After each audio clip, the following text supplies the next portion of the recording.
안녕하세요. 수학 교과서 속 한자 용어 이야기 수업을 시작해 보도록 하겠습니다. 저는 경성대 한국한자연구소 연구교수 홍유빈이라고 합니다.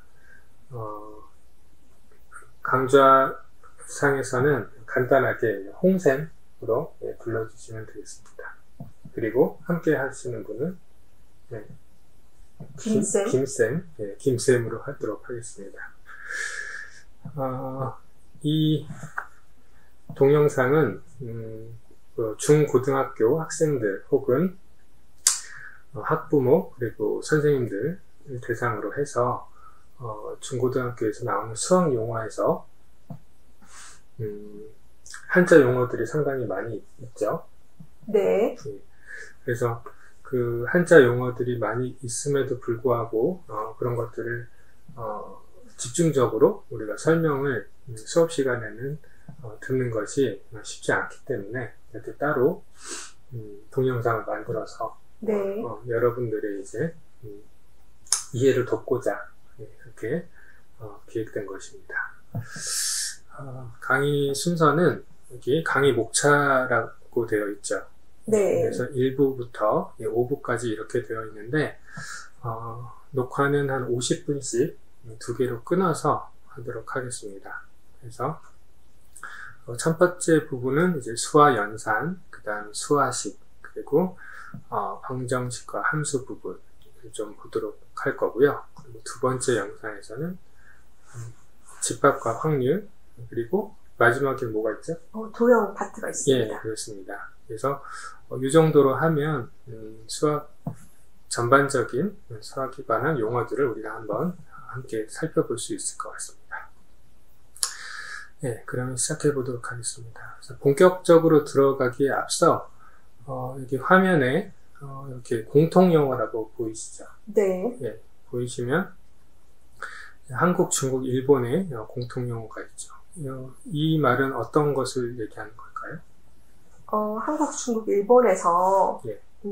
동일하게 사용되는 그렇습니다. 예. 언어를 얘기하는 예, 거죠. 그래서 수학 용어 중에서 한국, 중국, 일본에서 같이 쓰는 용어들이죠. 그러니까 예를 들면 뭐 집합, 유한집합 이런 거, 무한집합, 공집합 이런 거는 한국, 중국, 일본이 다 같이 쓰는. 신기하네요. 예, 그렇죠. 예. 그래서 우리가 수학 시간에 이런 걸 보면서도 이게 중국, 일본이 같이 쓰는 것인지에 대해서는 잘 모르고 그냥 그런 경우가 많이 있죠. 그쵸. 예, 전혀 몰랐네요. 예. 그래서 뭐 대입한다, 이거 자주 쓰는 거지. 다항식, 그리고 네. 함수에서는 정비례, 변수, 원점 이런 거 다 같이 쓰는 것이고요. 그 다음에 교점, 평행선 이런 것도 도형에서 많은 것들을 네. 한중일 세 나라에서 다 같이 쓰는 겁니다. 근데 이거에 비해서 흥미로운 거는 두 나라만 같이 쓰는 것들이 있어요. 그렇네요. 예, 보면 한국과 중국이 같이 쓰는.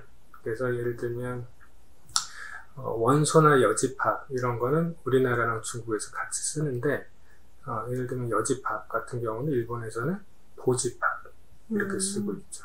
예, 그래서 상수항 같은 경우도 우리나라랑 중국은 같이 쓰는데 일본에서는 뭐라고 되어 있죠? 정수항으로 예, 되네요. 맞습니다. 정수항으로 되죠.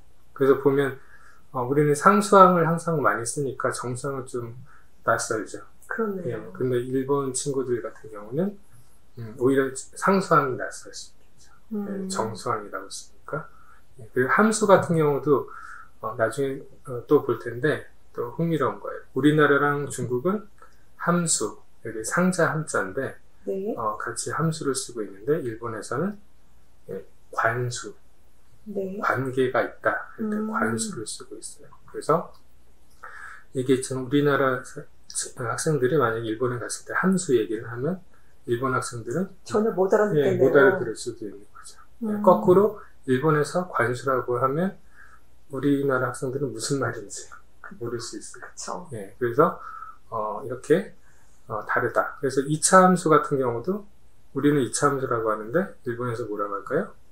네, 답이 나와 있죠. 2차 관수. 그렇죠. 네. 예, 이렇게 다르다라는 거예요. 예, 그런데 이 표 3번을 보시면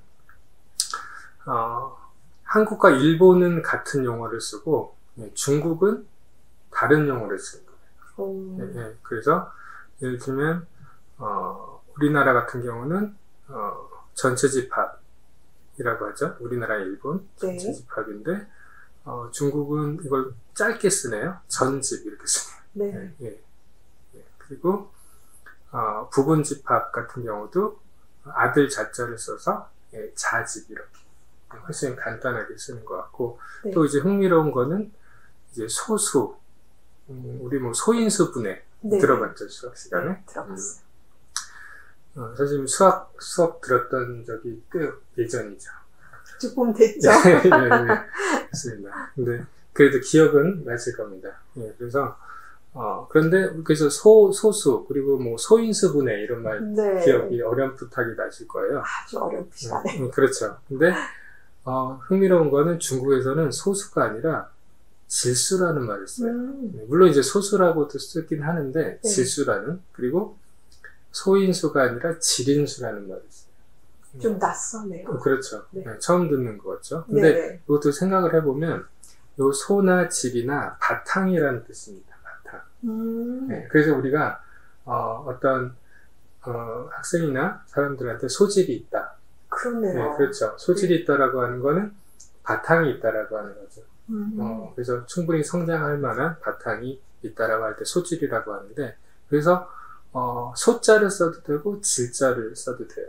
둘 다 바탕이라는 뜻이 되기 때문에 그래서 바탕이 되는 수라고 하는 것을 우리나라랑 일본에서는 소자를 쓰는 거고 그래서 소수 중국에서는 질자를 쓰는 겁니다.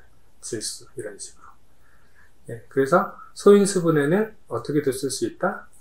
질인 분해. 그렇죠. 질인수 분해라고도 할 수도 있고 네. 예, 중국에서는 질인 분해 이해가 되죠. 네. 소자나 질자나 똑같은 뜻이기 때문에. 네. 예. 하지만 우리가 만약 질인수라고 하는 걸 딱 들었을 때 중국 학생이 얘기했을 때는 뭐지? 라고 하는데 이제는 알 수 있겠죠. 네. 예, 소질이 그렇게 연결되네요. 예, 그렇습니다. 예, 그래서 이런 식으로 교환 법칙 같은 경우도 교환율이라고 쓰고 중국에서는요. 결합 법칙도 결합률. 예, 그래서 이렇게 된 이유를 생각을 해보면 한중일이 같이 쓰는 것도 있고 우리가 중국과 공용하는 게 있고 일본과 네. 공용하는 게 있다고 했을 때는 네.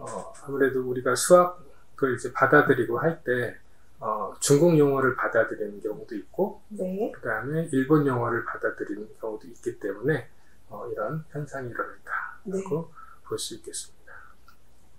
그리고 하나만 더 보면 수화 연산에 역수라는 말이 있죠. 네. 예, 역수는 이제 뭔가 뒤바뀌는 거죠, 역수.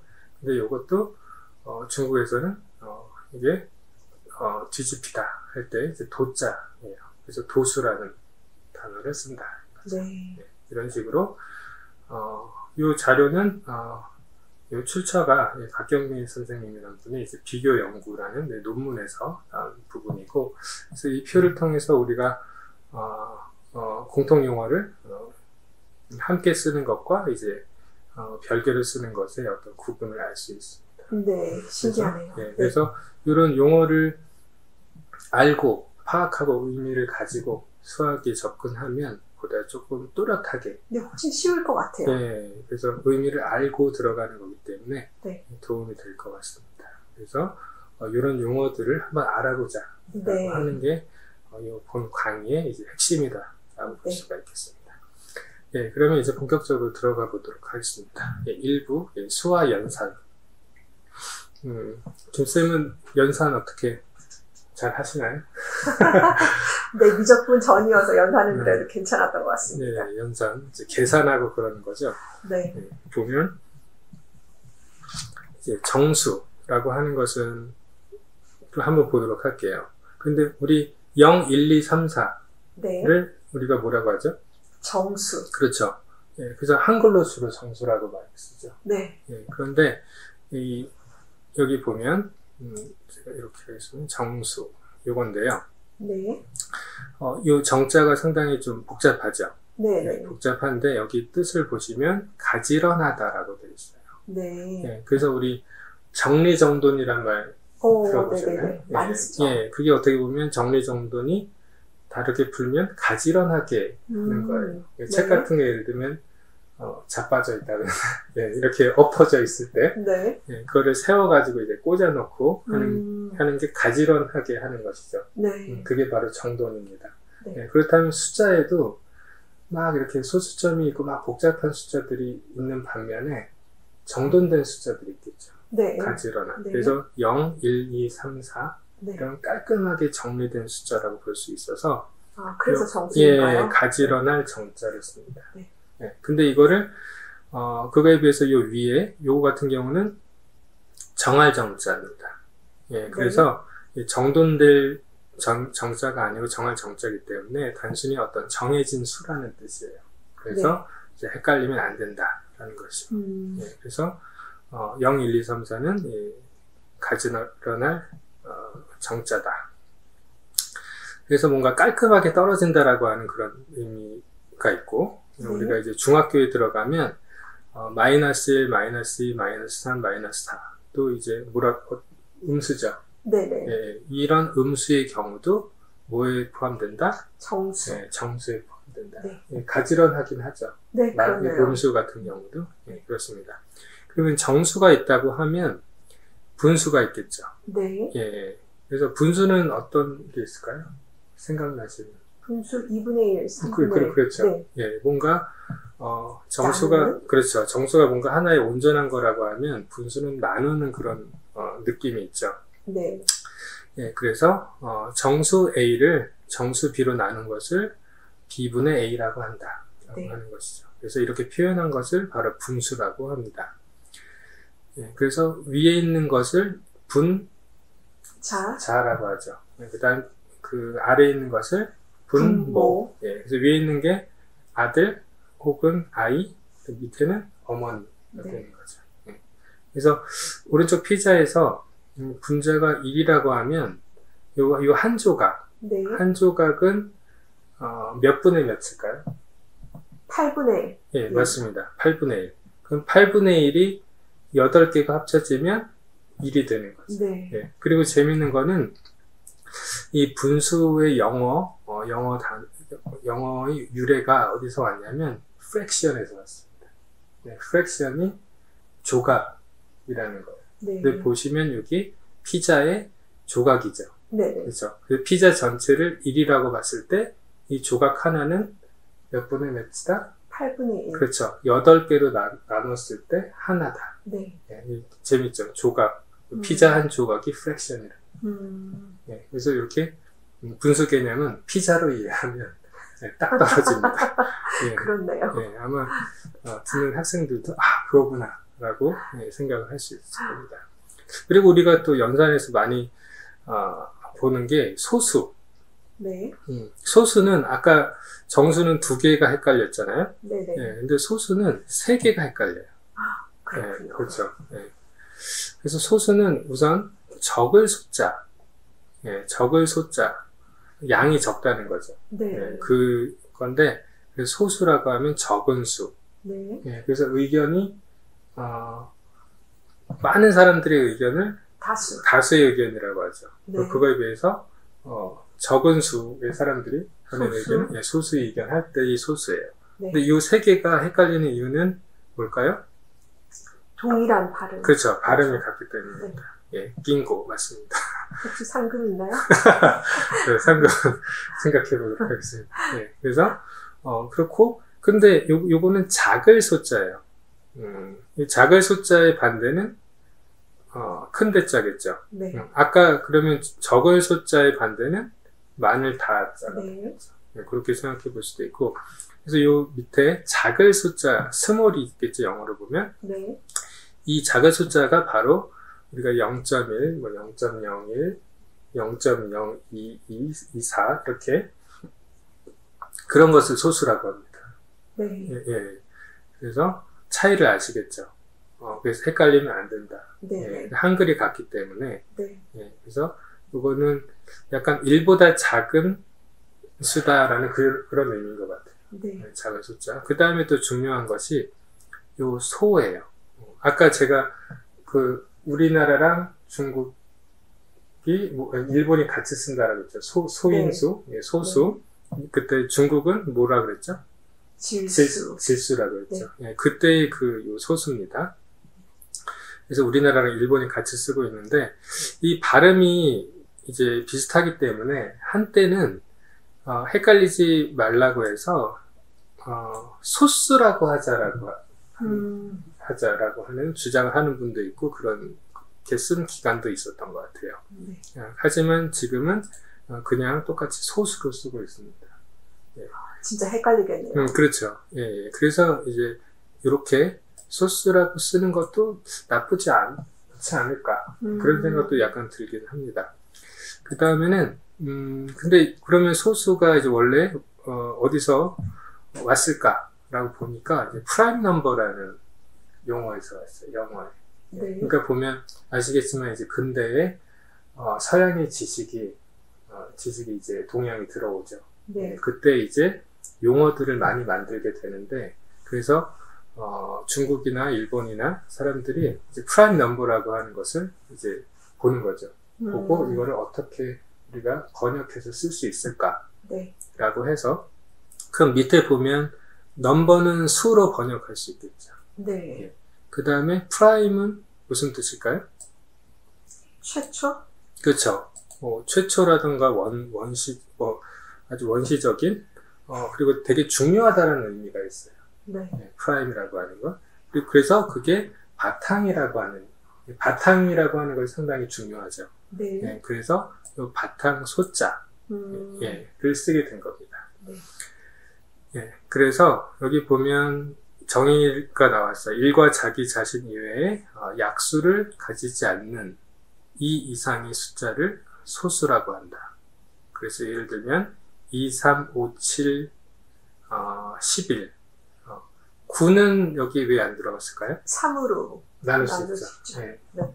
머리가 참 좋습니다. 감사합니다. 네. 그래서 약간 쉽게 얘기하자면 더 이상 나눠질 수 없는 네. 것들이에요. 소인수분해가 안 된다는 거죠? 예, 약간, 예, 그렇죠. 예, 그래서 그 자신 이외의 일과 그 자신 이외의 자연수로는 나눌 수 없다. 이 얘기는 일과 자기로만 나눌 수 있다라고도 볼 수 있겠죠. 네. 거꾸로 얘기하면. 근데 그 외의 수로는 나눠질 수 없는. 아까 말씀하신 9 같은 경우는 3으로 나눠질 수 있기 때문에 소수라고 볼 수가 없습니다.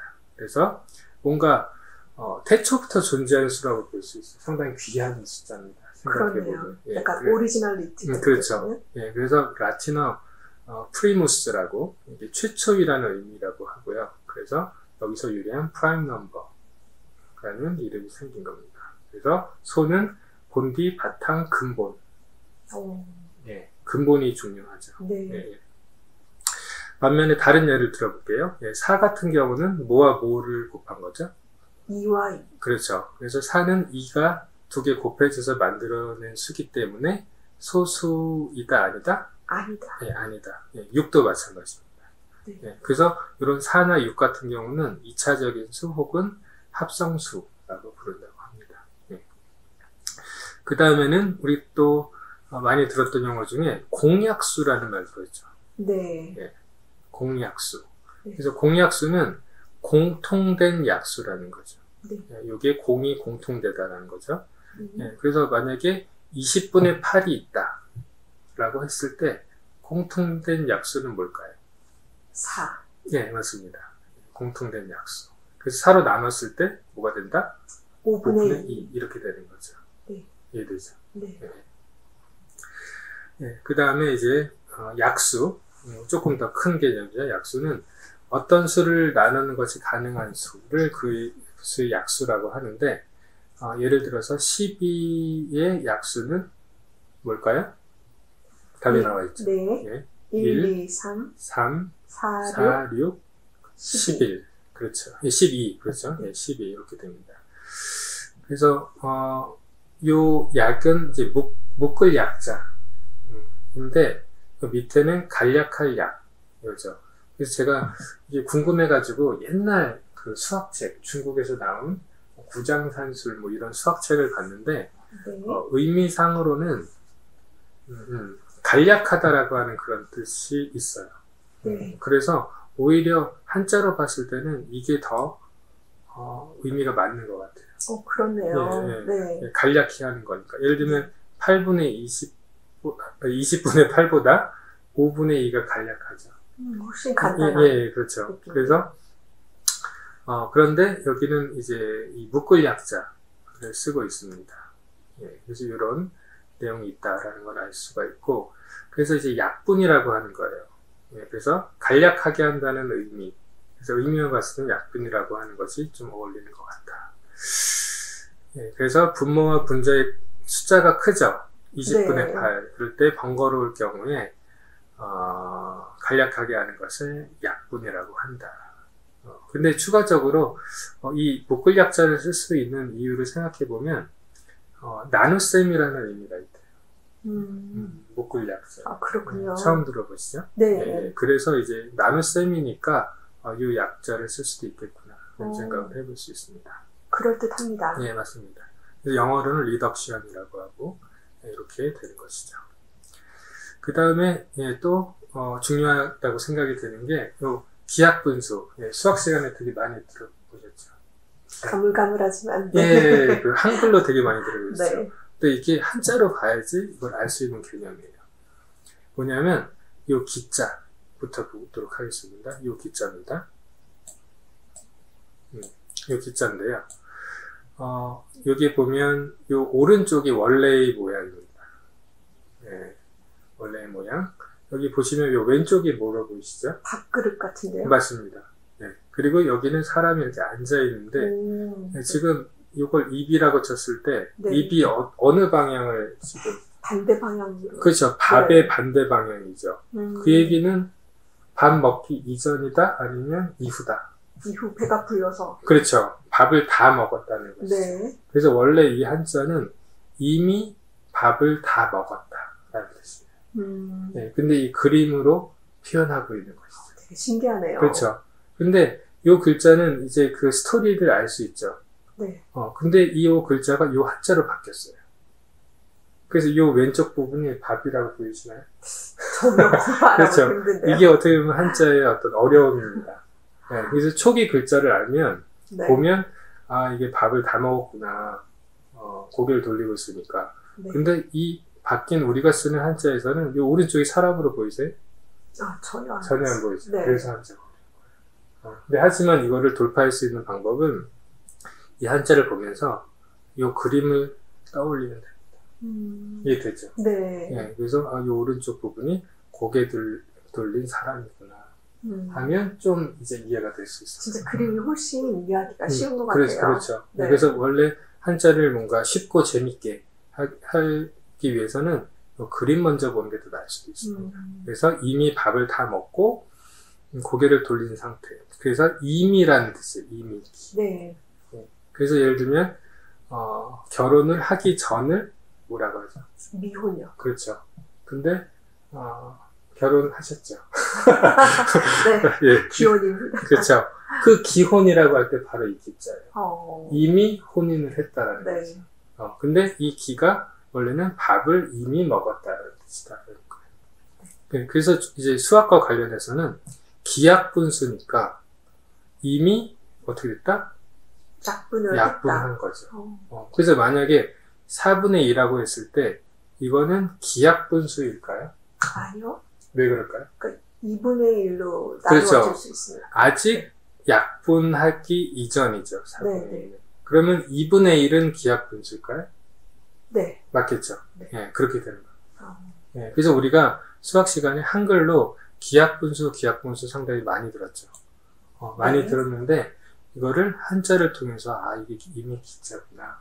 훨씬 그 개념이 잘 와닿는 것 같아요. 그렇죠. 다른 예로 기존이라는 말이 있죠. 네네. 이미 존재한다. 그렇죠. 네. 우리 국어 안에서 이 기자를 상당히 많이 쓰는 겁니다. 근데 그게 뭔지 모르고 상당히 많이 쓰고 있는 거죠. 그래서 한자를 알 필요가 있고 여기서 보면 기약분수가 5분의 2라고 할 수가 있겠죠. 네. 그렇죠. 약분 이렇게 되니까. 그 다음에 또 중요한 것이 인이라고, 인수가 뭐죠? 답이 나와 있죠. 바탕이 되는 수다. 네. 자연수가 두 수를 곱해서 이루어진 수일 때. 그래서 예를 들면 6 같은 경우는 뭐와 뭐의 곱이죠? 2와 3이요. 그렇죠. 그러면 2와 3이 각각 6을 이루는 바탕이 되는 수라는 거예요. 인수라는 거예요. 네. 예. 근데 흥미로운 거는 1 더하기 5도 6이죠. 네. 예. 근데 더하기는 인수가 되지 않습니다. 곱하기만 인수가 됩니다. 네. 그래서 뭔가 생각해보면 곱하기가 더 끈끈하다라고 생각하는 것 같아요. 그럴 수 있겠네요. 느낌이, 더하기보다. 네. 예. 그래서 인수는 영어로 보면 factor. 그래서 바탕이 되는 수라고 했죠. 네. 예. 그래서 왜 이게 인자를 쓸까라고 한번 이것도 그림을 보도록 하겠습니다. 이 사람이 이렇게 있죠. 네. 사람이 되게 편안하게 어떻게 있죠? 대자로 뻗어 있네요. 그렇죠. 돗자리 같은데 이렇게 딱 큰 대자로 뻗어 있죠. 네. 예, 그래서 여기 바탕 인자가 네모난 게 바로 이 돗자리 같은 거고요. 네. 사람이 큰 대자예요. 이 이 사람이 요 돗자리를 바탕으로 아주 지금 누워 있는 거죠. 네. 그래서 바탕이라는 뜻입니다.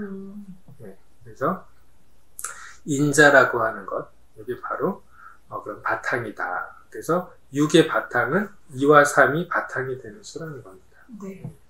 그 다음에 소인수.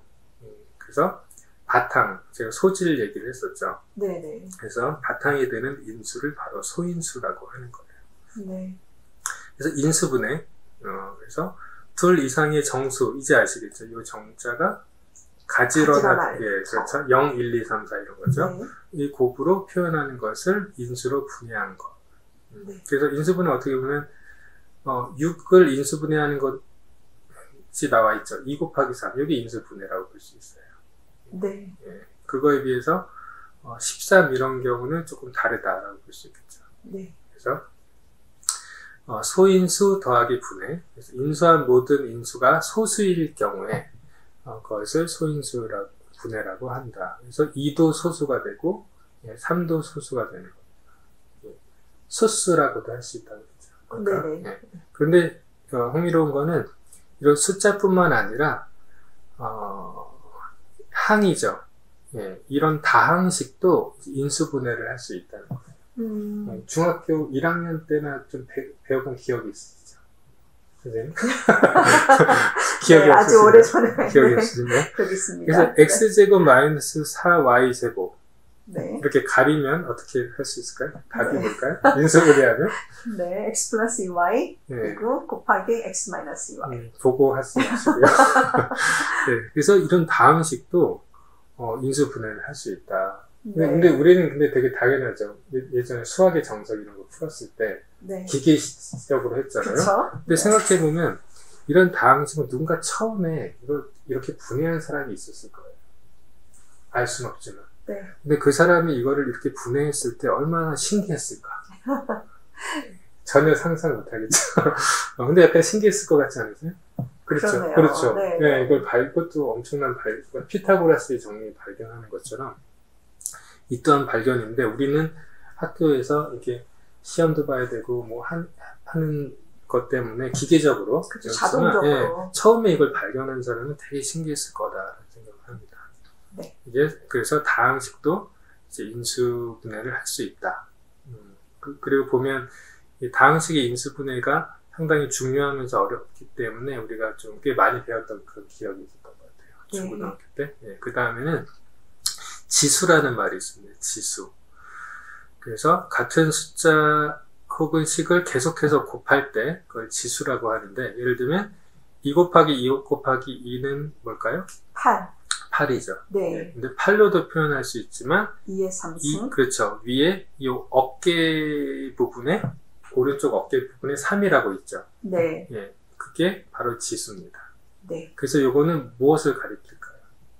몇 번 곱해라? 세 번 곱해. 세 번 곱해라. 네. 라고 그거를 가리키는 겁니다. 이해되시죠? 네. 예, 그래서 2를 3번 곱해라. 이런 뜻입니다. 네. 예. 그래서 이 경우도 숫자뿐만 아니라 이 다항식도 이런 식으로 지수로 표현할 수 있어요. 네. 똑같이 x 플러스 y, x 플러스 y 되게 예쁘죠? 요게 4번 곱해져 있죠. 네. 네, 그러면 여기 어깨 위에다가 사라고. 4를 쓰면 되는 겁니다. 그렇죠. 네, 그게 바로 지수. 이 4번 곱하라고, 그렇죠? 가리키기 위해서기 때문에 이 가리킬 지자를 씁니다. 참고로 이 지자 같은 경우에 오른쪽에 이제 맛 지자, 네. 뭔가 맛있는 꿀 같은 거를 이제 스푼으로 떠먹는 그런 건데, 왼쪽에 손 숫자가 그렇죠. 있네요. 손이 있기 때문에 네. 가리킨다라는 의미가 네. 있는 겁니다. 그래서 선생님께 만약에 지적당하다. 그래서 뒤에서 만화책 보고 있다가 지적당하다. 딱 걸리게 되는 예, 거죠. 예, 그게 바로 이 지자입니다. 예, 그래서 이 지수 법칙 같은 경우 이렇게 a제곱 곱하기 a 세제곱 했을 때 2와 3을 더하는 것이죠. 네. 왜냐하면 2를 5번 곱하는 거, a를 5번 곱하는 거니까 여기서는 오른쪽에 더하는 지수끼리 더해야지 된다. 네. 참고로 괄호 같은 경우는 곱해야 된다. 네. 예, 이런 지수 법칙이 있습니다. 그래서 이런 공식이 있는 이유는 지수 법칙이 헷갈리거나 복잡하니까 이렇게 됐다. 볼 수 있겠어요. 그렇군요. 예. 그 다음에 이제 두 번째 수화식입니다. 여기 상수와 변수 이렇게 됐죠. 네. 어떻게 차이점이 있을까요? 상수와 변수? 변은 아무래도 좀 뭔가 변화하는. 그렇죠. 근데 상은 좀 고정되는. 그렇죠. 예. 그래서 이 상자 같은 것도 재밌는 게 이 윗부분이 발음 부분이에요. 발음이라서 상 혹은 당 이렇게 발음이 되고, 이 아랫부분은 저희 지도 선생님한테 배웠던 건데, 이제 어떤 막대기가 있고 빨래가 이렇게 있는 거예요. 수건. 네. 그래서 이제 수건 건자. 빨래는 아니고 수건 건인데, 저는 이제 그걸 들으면서 말씀을 들으면서 약간 빨래를 걸어놓는 거다라고 제 나름대로 생각을 하고, 그리고 그러니까 빨래는 일주일에 한두 번은 항상 하잖아요. 그렇죠. 네, 그래서 저는 이 한자를 항상 항자다 하면서 빨래를 항상 한다. 그렇게 개인적으로 이제 인식을 합니다. 그래서 항상 유지되는 수가 바로 상수. 그래서 예를 들면 만약에 y는 3x-7이다 라고 할 때, 네. 여기서 뭐가, 여기 답이 있긴 하지만 뭐가 상수일까요? 3과 7이요. 왜 그럴까요? -7이죠. 3과 -7이죠. 네. 예. 왜 그게 상수일까요? 변하지 않아요. 네. 그렇죠. 예. 그렇죠. 변하는 건 x가 변하는 예, 거죠. y도 변하겠죠. 네. 예. 그래서 x나 y는 변하기 때문에 변수. 숫자들은 기본적으로 상수다. 그래서 하나의 식이라고 하는 게 뭐와 뭐가 합쳐졌다? 상수와 변수로 이제 이루어졌다라는 거예요. 그래서 변수는 계속 변하는 수를 변수라고 하고, 항상 유지되는 것을 상수라고 합니다. 네. 그 다음에 이제 수화식에서 등식. 여기 A는 B다. 이게 등식이죠. 네네. 요 왼쪽 부분에 이게 무슨 한자일까요? 같을 등자인가요? 예, 맞습니다. 예, 한자도 잘 하시네요. 감사합니다. 예, 근데 그러니까 요 이퀄이라고 하죠. 네. 요게 어떤 부호죠. 네. 예, 같은 것을 표현하는 부호니까 등호라고 합니다. 네. 예, 등호가 이제 요 표시, 영어로는 뭐 is, are 이런 거죠. 비동사는 약간 그런 느낌이죠. 는. 그 다음에 요거는 뭐 C보다 D가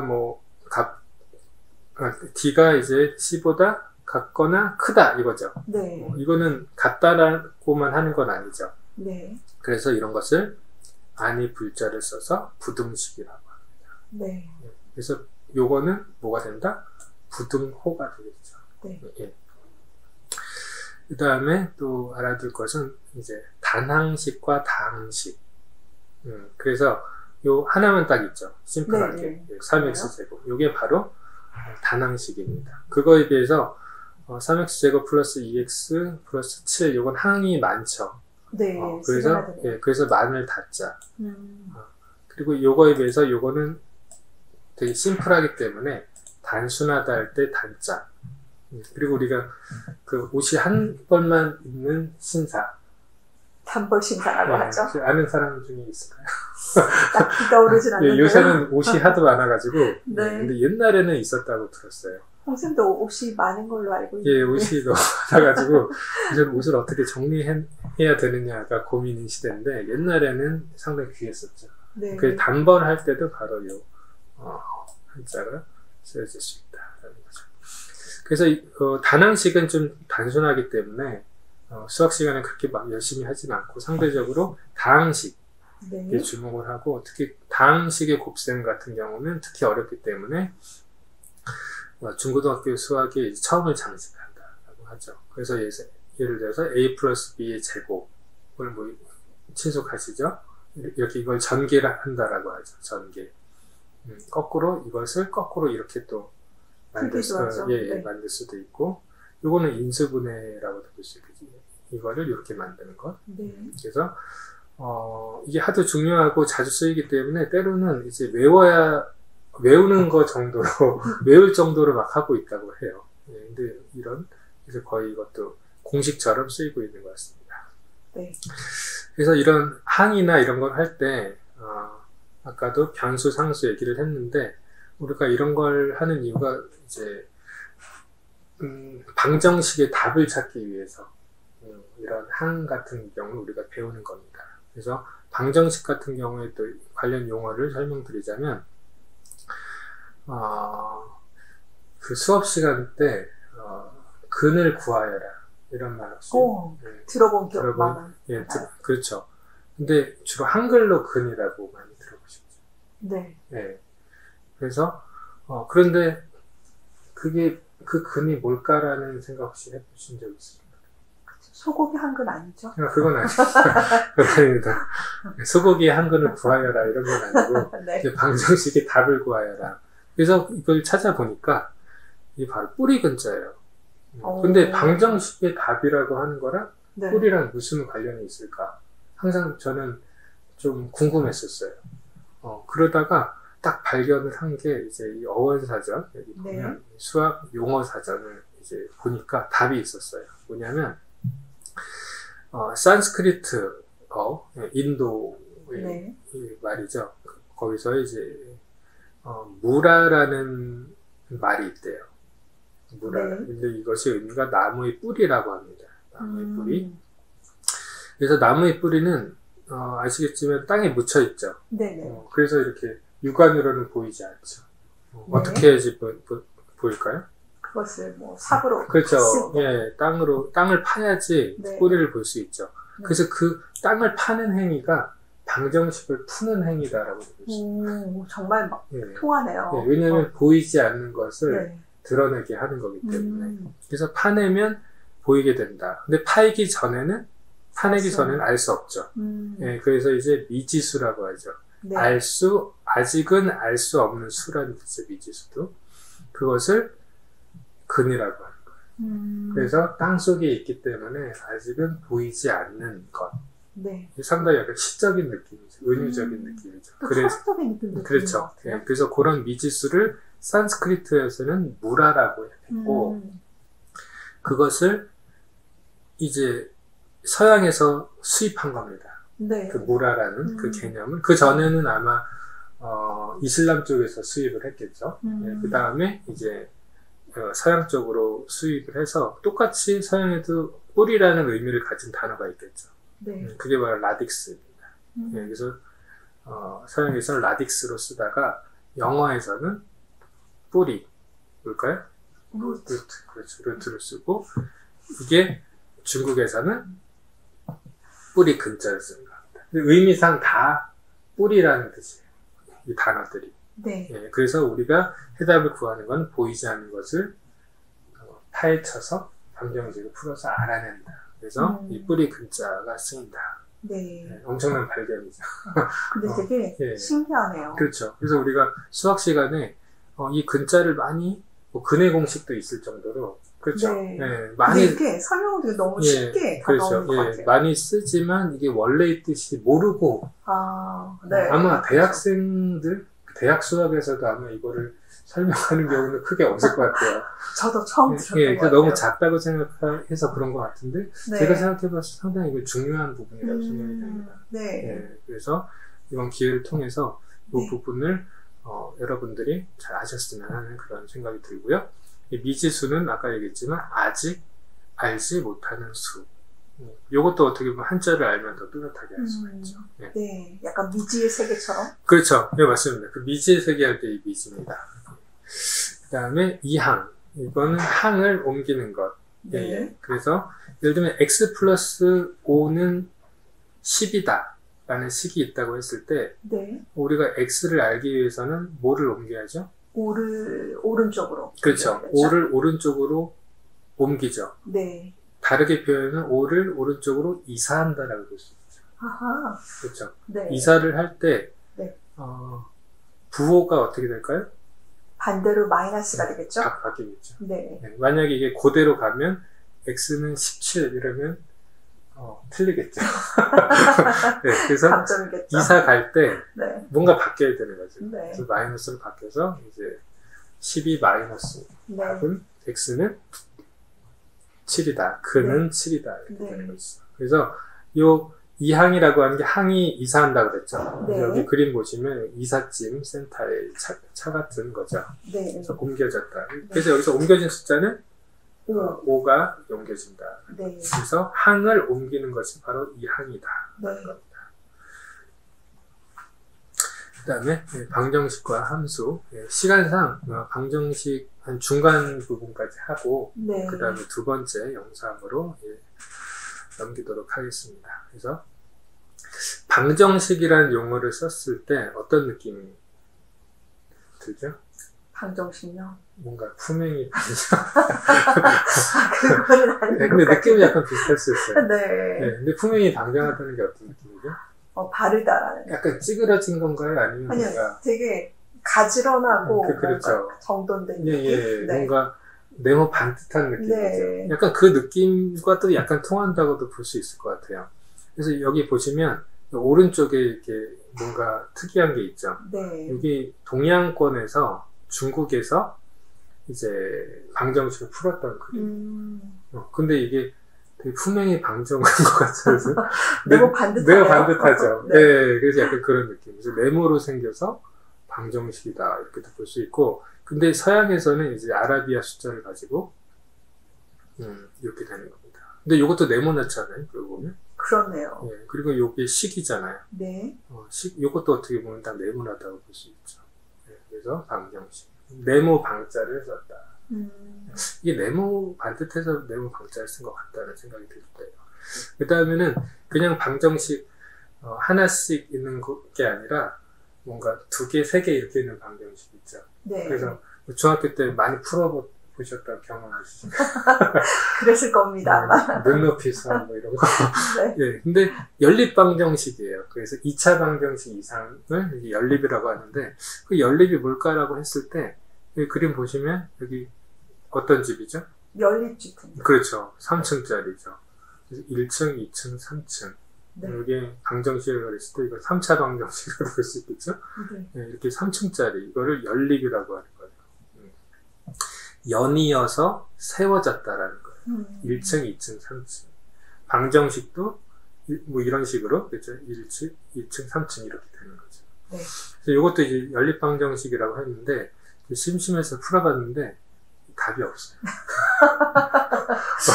황당하죠. 네, 그렇네요. 네, 아무리 풀어도 시간 나시면 한번 풀어보시면. 네, 저는 사용하겠습니다. 왜냐면 이제 시청자분들 중에 한번 풀어보시면 네. 답이 있다라고 하면 댓글에 올려주시면 네, 감사하겠는데 저는 아무리 풀어도 답이 없더라고요. 그래서 뭔가 우리 인생살이가. 되게 철학적인데요. 그렇죠. 예. 네, 지금 한자와 영어와 철학과. 예. 네. 그래서 어떤 경우 인생이나 이런 문제 같은 경우는 근이 없거나 답이 없을 수도 있겠다. 네, 그런 생각이 깨달음을 얻었습니다. 네, 그 다음에는 아까 방정식에서 보면 이제 개수라고 하는 개념이 있어요. 그래서 여기 보면 8y 플러스 3에서 네. 아까 상수가 여기서 뭐가 될까요? 상수는 8하고 3요. 그렇죠. 이 상수가 되겠죠. 변수는 y. y겠죠. 네. 예. 근데 특별히 이 y 앞에 있는 8을 네. 개수라고 하는 네. 이름을 따로 붙여주고 있어요. 어. 그래서 예를 들면 5x라고 했을 때 이게 단항식이죠. 네. 단항식에는 어떤 문자 x에 있어서 이게 변수죠. 변수에 있어서 2의 OX에서 X 이외의 부분을 개수라고 한다. 그래서 그 이유를 생각해 보면 이 개자가 뭔가 매여 있다라고 하는 뜻이에요. 멜 개자. 끈을 이렇게 묶는 그런 거. 계약 같은 것도 그런 예, 건가요? 예, 그런 쪽 의미상으로 통할 수가 있죠. 근데 한자 자체는 다르긴 한데. 예, 그래서 생각해 보면 이 O라고 하는 것이 X에 매여 있는 신세라고도 볼 수 있을 것 같아요. 혹은 묶여 있는. 여기 어떻게 보면 Y에 묶여 있는 거죠. 팔이. 그래서 네. 개수다라고 생각을 해볼 수 있겠습니다. 그래서 방정식 같은 경우 특히 2차 방정식이나 이렇게 보면 우리가 또 자주 맞닥뜨리는 함수. 네. 아까 우리나라랑 중국은 함수라고 하고 일본은 뭐라고 했죠? 인수였나요? 아닙니다. 관수. 그렇네요. 관계수기 때문에. 그래서 함수, 우리랑 중국에서만 쓰긴 하는데, 그래서 이게 왜 함수일까? 그래서 한번 좀 찾아봤어요. 네. 보니까, 자, 여기 뭐죠? 상자가 있네요. 파란색 상자가 있죠. 여기 이제, 근데 여기 왼쪽에 사과가 있죠. 네. 네, 사과가 여기를 통해서 나오니까, 반쪽씩. 그렇죠. 네. 잘려서 나왔죠. 네. 여기 뭐 어떤 기계가 있나 봐요. 칼 같은, 네. 절단기 같은 게 네, 네. 있는 거겠죠. 그래서 여기를 통과하면 어떤 새로운 값이 나오는 거예요. 네, 그래서 여기 보이는 것처럼 상자에 들어갔다가 나오니까 뭔가 달라졌네요. 네. 그래서 만약에 여기 2라고 하는 것이 이 상자에 들어갔는데 네. x가 이제 2라고 해봅시다. 네. 그러면 이 상자의 식은 2x 플러스 3이죠. 네. 네, 그럼 2라고 하는 숫자가 요 x, 요 상자 함에 들어가면 답이 뭐가 될까요? 7. 맞습니다. 예, 그렇죠. 네. 그래서 이 x 플러스 3이라고 하는 게 요 상자, 네. 요술 상자 같이, 그래서 뭐가 들어갔을 때 새로운 값이 산출되는 것. 그래서 이제 상자 함자를 썼다. 라고도 이제 볼 수 있고, 네. 그래서 이 함에 대해서는 두 가지 설이 있어요. 그래서 네. 하나는 펑션의 펀이라는 발음이 있죠. 네. 함 뭔가 비슷한 느낌이 들긴 하죠. 그래서 네. 발음을 빌렸다라고 네. 하는 설이 있고, 네. 두 번째는 제가 아까 설명드린 상자에 들어간다라는 이제 뜻이 있습니다. 그래서 여기 아까 설명드렸죠. 중국은 함수, 일본은 관수, 우리는 함수. 네. 네, 그렇게 쓰고 있다. 이것도 이 논문에서 이제 참조한 것입니다. 네, 그 다음 절편이란 말 들어보죠. 절편. 네. 들어봤어요. 예, 무슨 절편, 무슨 절편. X절편, Y절편. 그렇죠. 네. 그럼 만약에 절편이 뭡니까? 라고 만약에 물었을 때 어떻게 대답할 수 있을까요? 뭔가 떡의 절편이라고. 그러니까 절단적? 네, 비슷한? 예, 근데 이제 그걸 알면 그런데 네. 보통은 절편? 그 한글로만 보면 떡으로 볼 수 뭐 있겠죠. 떡과 관련된 건가? 네, 약간 그런데 떡 중에 절편이 있죠. 근데 그게 아니라 말씀 주신 것처럼 이 절자가 되게 복잡해요. 네, 끊을 절자, 절단, 자르다. 네. 그렇죠? 편은 조각 편자예요. 근데 왜 뭔가 X절편, Y절편 할 때 요 닿는 부분을 X절편, Y절편이라고 하죠? 왜 그럴까 생각해보니까 자료를 찾아본 바 이게 직선이죠. 네. 예, 1차 함수의 직선이에요. 직선이 요 X축을 어떻게 하죠? 자르고 있죠. 네. 관통하고 있네요. 예, 관통한다고도 볼 수 있고 네. X축을 여기랑 여기를 자른다라고도 볼 수 있고 네. 그래서 절편이라는 걸 쓰는 겁니다. 그거에 비해서 Y절편은 1이라고 하는 데서 Y축이 이렇게 있죠. 여기를 지금 자르고 있죠. 네. 1이라는 부분에서 자르고 있다 해서 절편, Y절편. 그래서 X절편은 2, 네. Y절편은 1 이런 식으로 네. 이해되죠. 그래서 이런 것을 이제 좌표평면이라고 하겠죠. 그래서 원점, X축, Y축 이렇게 됩니다. 네. 예, 그래서 이 축이라고 하는 것은 어떤 이런 이 자체가 축이죠. 바퀴축. 네네. 예, 그래서 바퀴가 이렇게 달려 있죠. 이런 네. 건 축이라고 하는데 그래서 X축, Y축. 예. 그다음에 이거는 원점. 그래서 이런 거를 이제 좌표 평면이라고 합니다. 이건 차축이라고 하죠. 네. 바퀴 사이를 연결하는 축. 그다음 평행이동은 이 좌표 평면에서 이 선이 있죠. 네. 그래서 y는 ax라고 하는 이 선이 그대로 왼쪽으로 혹은 위쪽으로 이동하고요? 올리는 거죠. 네. 예, 그것을 이만큼 이동했을 때 이렇게 평행이동이 됩니다. 네. 예, 조금만 여기까지만 보고 두 번째로 가도록 하겠습니다. 여기 보시면 아까 인수분해 얘기했었죠. 네.